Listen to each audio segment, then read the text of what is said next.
Hey everybody, how you doing? Coach here. Hope the week is going or has gone as well as can be expected for you guys. I'm glad you made the time to come and listen to me, and I hope you have time to go over to the YouTube channel and watch this week's episode as well. This week we're talking about taking a hobby and turning it into a business.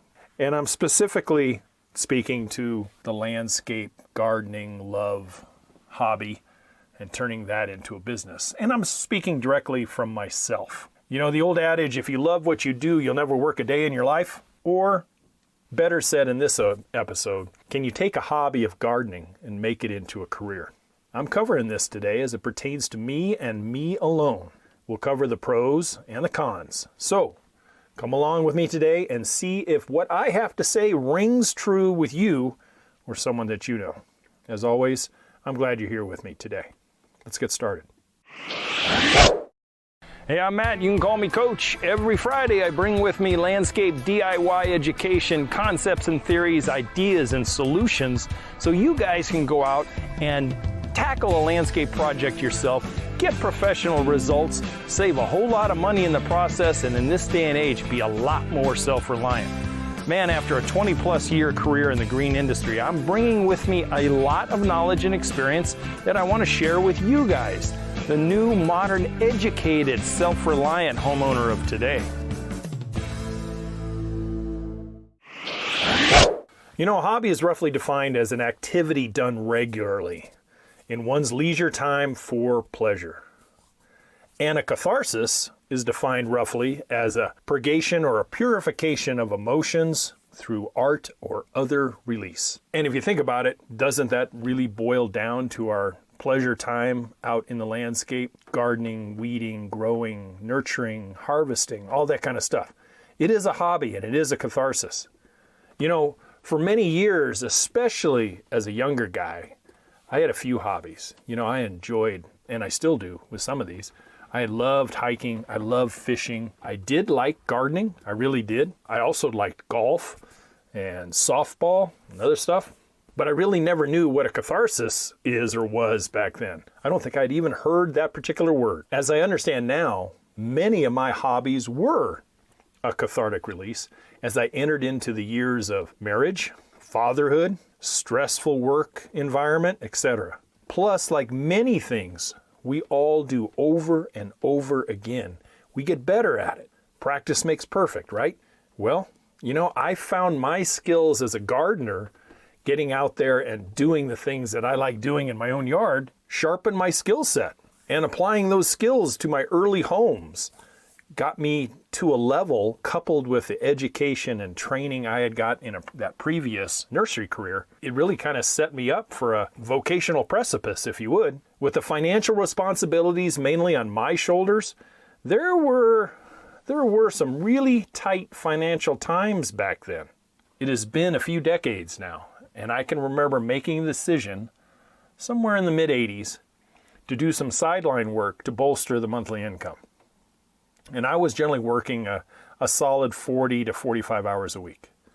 I only knew one other trade from the current one I was in, and that was the green industry. So I took it upon myself and kind of got jazzed up about it. I put together some flyers. I went and put those advertisements on people's door, and especially in the new neighborhoods. I took out an ad in the local papers, but I concentrated mainly on new built neighborhoods. And you know what? It didn't take too long that suddenly my phone started to ring. Of course, that's what I intended to have happened. So it was not a great surprise to me that I had stumbled into a small sideline business. I had unknowingly taken my cathartic hobby and I made it into a money-making endeavor. At first, it was about 90% of it was landscape design, which I thoroughly loved, and I still love to this day. Back then, back in the mid-'80s, many folks, with a few exceptions, still did many things themselves. I was providing the roadmap in the form of the landscape design, and then they provided the work and brought it to life. You know, for me, it was a hoot, and I really, really enjoyed it. Honestly, I had found a great side business. I had a pretty good flow of extra income, so the household at the time was able to get a few improvements here and there, and I was able to save a few bucks to boot. It wasn't a bad deal at all. So, march forward a few years when I relocated from the San Francisco Bay Area to the Central Valley of Northern California, I continued in the same full-time career field, and the side business kind of waned for a while. Then I started it up again after about 2 to 3 years. Only this time, not only was I designing, but I entered into the construction part of landscaping as well. Now remember, this started from my absolute love of creating, growing, and reaping the soul-filling reward of gardening. That feeling of raising something up, nurturing and caring for it, and then eventually maybe harvesting it or seeing the blooms and blossoms or nipping and tucking it into a piece of artwork.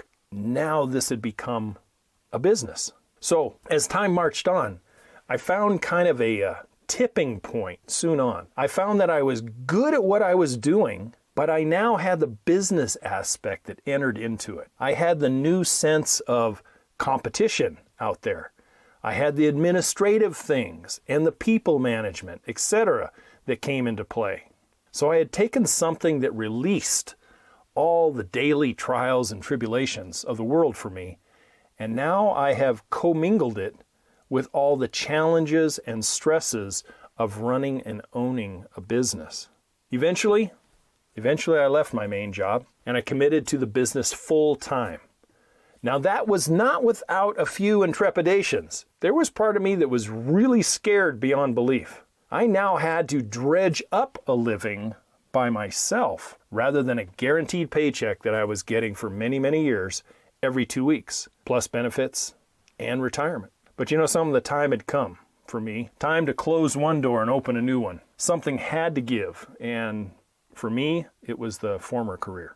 Now, after many years of being self-employed, getting established and gaining a foothold in the local area I was in, I kind of look back on it and say, was it all worth it?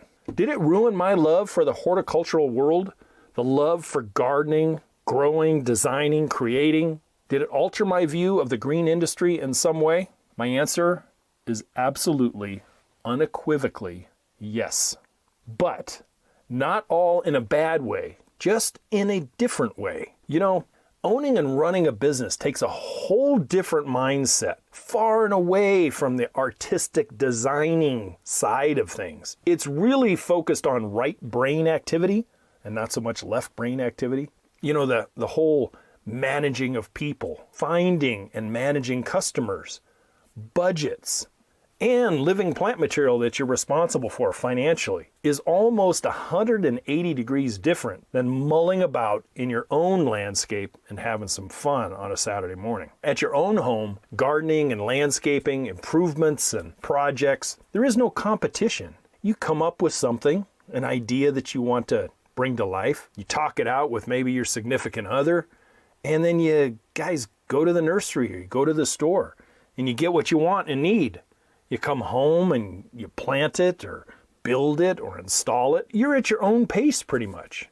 You can take a day, you can take a week or a month to complete it, whatever it might take. There's no advertising, no pounding the pavement looking for work, no additional responsibility except to your own landscape improvements. Not so much when you become self-employed and you become a contractor. There's all kinds of things that take that hobby and you convert it into things like schedules, budgets, time, people are your focus, and that is after actually finding clients, landing a job, and actually starting a project.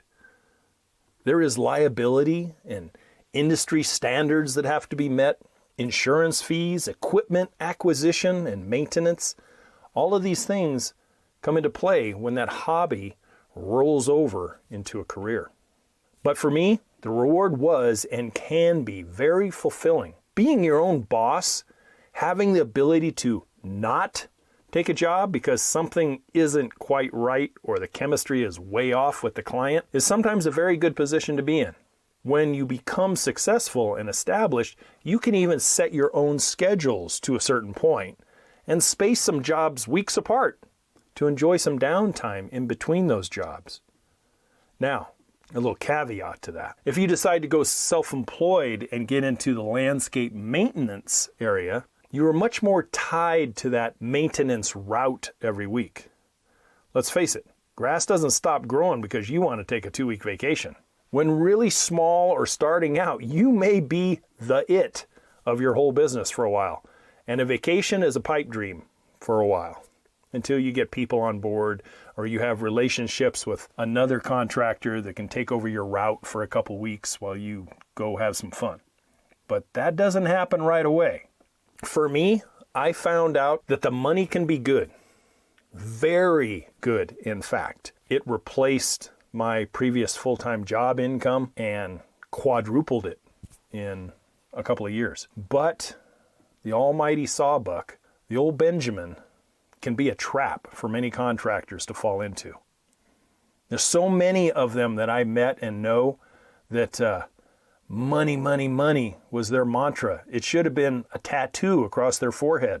They would always come into, I call it the contractor bragger syndrome. They must get big. I've got bigger jobs, more workers, more money. And after a while, it was kind of, yeah, fine, whatever. I actually grow rather weary of talking to some other contractors because that's all they wanted to talk about was how big a job. And I had a business mentor just as I was starting to get the sideline going. This business mentor once told me, Coach, stay really small or get really huge, but don't be a medium-sized company, especially in the state of California. You'll just get eaten up. You get eaten up with payroll, taxes, insurances, and everything else. Success in the green industry was a dice roll all the time. You had very seasonal work for the most part. Winter work in my area could be somewhat scarce if the heavens opened up because you can't do a lot of major landscaping in wet, sloppy, muddy conditions. That just doesn't work well. If you had people on the payroll, it was hard to meet, especially initially. And most landscapers, for the most part, kind of slow down in the colder months. A lot of them, even like myself, we even vacation during the winter months. It is almost mandatory that you have to shut down your landscaping portions to a certain degree in some of the colder regions of the country and world. Or those guys and gals tend to roll over to other revenue streams like snow plowing and wood and other things that you can bind over those winter monthly incomes by doing some other things. So it was me, I stayed small. I stayed so small that towards the end of my active contracting career, I was really small. So small I could just point, look in the mirror and go, there's the company, right there, me. Plus maybe some day laborers here and there. And I even had my sons help me occasionally too. So what is your hobby or hobbies? Are they the type that could be converted into a business? I was looking, doing some research for this podcast, and I was looking into what some of the hobbies, the top hobbies that are converted into businesses are. And I'm just going to throw them out real quick. But you can look at independent writing, so bloggers and freelance writers. Music, if you're really good at music, you can turn that into an entertainment career or whatever. Cooking, gardening, there you go, right in there in some of the top 10 or 12. Photography, crafty stuff like, quilting and jewelry and whatnot. How about something like comedy? Are you a good entertainer? Can you actually make people laugh? Are you the life of a party or get together or with family? Could you make it into a sideline? Maybe. Some other ones that I saw were you love coffee so damn much you open up your own shop. And then there's like brewing beer, and one that's really come on super big over the last decade or two, and that's gaming. Either poker or online gaming, that kind of stuff. Just some ideas. In these uncertain times, and maybe you are very entrenched, and maybe you are very happy with the career you have, but I think in these uncertain times, it is always a good idea to kind of have a plan B. Maybe you're not enacting it right now, but what if you had to? What if you suddenly found you were in a career that was being phased out because of technology, or some form of career that you have that is being downsized and outsourced to somewhere else. Taking a hobby or a catharsis and making a career out of it does not necessarily ruin the original love for the hobby, but it does alter it. Every day as a contractor, when I went to work, I loved the fact that every day I worked, I had some form of a tangible result at the end of each and every day. I knew when I walked on the job site in the morning and I walked off in the afternoon, it looked different and it looked like it was progressing in the right direction. At the end of the job, I really had a tangible result. I could look back knowing what the yard looked like when I started and then the improvements that I had made. And I always took, at the time, I took a lot of before and after photos, which I shared with future potential clients, and I advertised in video and other stuff at garden shows and on the website and other stuff. So there was some tangibility, if you will, that I got from the work. I did have a sense of satisfaction, pride, and accomplishment with every job, especially when the job was coming to an end. But you know something? It was oftentimes the hill climbing in the middle of the job. There were challenges that had to be met and sometimes some very hard decisions that were made in order to get those jobs over that successful finish line and have a happy client as a result. So for any of you considering a career change, especially in this realm that I am speaking to, I have this to say. This is not the 1980s, and I think a lot of thought and pre-planning has to go into launching a business, even part-time, especially if you're really seriously considering a full-time launch in this day and age. Does your particular thought take you down the path of online type of business, depending on what your hobby is, or will you have to get out there and put your face out there and establish something outside the home? Well, I really think that you need to know your limits, both physical, mental, and emotional, because they will be tested when you take that hobby and turn it into an actual business. Really important, I think, is to educate yourself. If you're thinking about going in the green industry and you're just good at planting pansies, you might want to educate yourself just a little bit more and really hone that landscape gardening pencil to a very fine tip before you go launching out into the professional world. Last thing you want to do is make an ass out of yourself. Acquire as much as you can ahead of time in the way of needed equipment. And monetarily, try to rat hole away at least 6 months worth of income ahead of time before you ever think about going full-time. Remember, there's other costs involved, like licensing for some things. I had to be licensed, and insuring your business according to your state law.